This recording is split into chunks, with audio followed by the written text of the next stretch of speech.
আগবাঢ়িছো breaking news fast track আদালতত হ'ব জুবিন গাৰ্গৰ ন্যায় বিচাৰ ২৬ ফেব্ৰুৱাৰীত কেবিনেটত লোৱা হ'ব সিদ্ধান্ত অৱশেষত মুখ্যমন্ত্ৰীয়ে কৰিলে আনুষ্ঠানিক ঘোষণা ৰাজ্যৰ কথা মতে সিদ্ধান্ত মুখ্যমন্ত্ৰীৰ বৰ্তমানলৈকে ৩খন জামিন নাকচ বুলিও মন্তব্য মুখ্যমন্ত্ৰীৰ এই পুনৰ জনাবলৈ চেষ্টা কৰিম ৰাজ্যৰ লাখ লাখ জনতাৰ বাবে ভাল খবৰ ফাষ্ট ট্ৰেক আদালতত হ'ব জুবিন গাৰ্গৰ ন্যায় বিচাৰ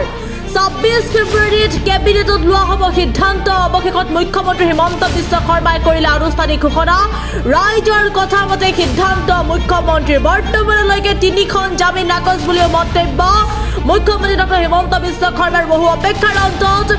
জুবিন পত্নী গৰিমা শইকীয়া গাৰ্গেও দাবী কৰিছিল ফাষ্ট ট্ৰেক আদালতৰ তদন্ত হ'ব লাগে বুলি নৰেন্দ্ৰ মোদীলৈ প্ৰেৰণ কৰা হৈছিল পত্ৰ আৰু তাৰ পিছতে কিন্তু বৰ্তমান সময়ত মুখ্যমন্ত্ৰীয়ে কৈছে আনুষ্ঠানিক ঘোষণা ফাষ্ট ট্ৰেক আদালতত হ'ব জুবিনৰ ন্যায় বিচাৰ ২৬ ফেব্ৰুৱাৰীত কেবিনেটত লোৱা হ'ব সিদ্ধান্ত ৰাজ্যৰ কথা মতে সিদ্ধান্ত মুখ্যমন্ত্ৰীৰ বৰ্তমানলৈকে ৩খন জামিন নাকচ বুলিও মন্তব্য মুখ্যমন্ত্ৰী ডক্টৰ হিমন্ত বিশ্ব শৰ্মাৰ এইকেইদিন ফাষ্ট ট্ৰেক কোৰ্টক লৈ এটা ৰাজনীতি কৰি আছে প্ৰথম কথা বৰ্তমান যিজন ন্যায়াধীশৰ তাত গোচৰটো চলি আছে তেখেতে প্ৰত্যেকখন জামিন নাকচ কৰিছে দুজনে বাধ্য হৈ জামিনৰ আবেদন উইথড্ৰ কৰিছে আৰু ৩খন জামিনৰ আবেদন এইগৰাকী ন্যায়াধীশে ৰিজেক্ট কৰিছে এতিয়া জুবিনৰ গোচৰটো এইগৰাকী ন্যায়াধীশৰ পৰা আঁতৰাই লৈ যোৱাৰ এটা ডাঙৰ প্ৰস্তুতি চলিছে যিগৰাকী ন্যায়াধীশে ৩গৰাকীকৈ অভিযুক্তৰ জামিন আবেদন নাকচ কৰিছে ৪ মাহ ৫ মাহ পিছতো সেইগৰাকী ন্যায়াধীশৰ তাত গোচৰটো থাকিব লাগে নে বেলেগৰ তাত যাব লাগে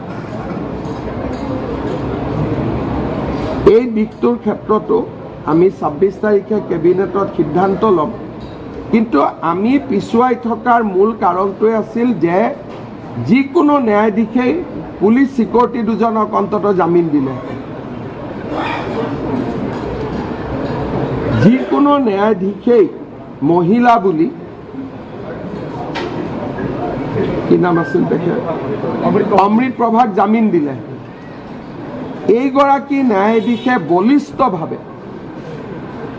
৩টাকৈ জামিনৰ আবেদন নাকচ কৰিছে আৰু ভয়তে শ্যাম কানু আৰু সিদ্ধাৰ্থই জামিনৰ আবেদন উইথড্ৰ কৰিছে এতিয়া সেইগৰাকী ন্যায়াধীশৰ পৰা কেছটো আঁতৰাবৰ কাৰণে এটা হাৱা নিৰ্মাণ কৰা হৈছে মইতো ৰাইজৰ মতে চলো ৰাইজে বিচাৰিলে ২৬ত মই ফাষ্ট ট্ৰেক দি দিম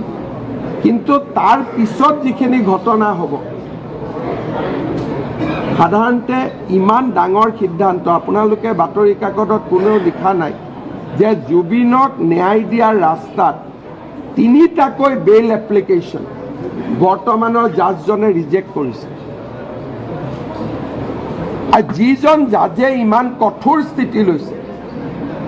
সেইজন জাজৰ পৰা এতিয়া গোচৰটো আঁতৰোৱাৰ কাৰণে চব লাগি আছে আমি কি অনুৰোধ কৰিব লাগে যে এইগৰাকী জাজে ডে টু ডে হিয়াৰিং কৰক কিন্তু একচাম লাগি গ'ল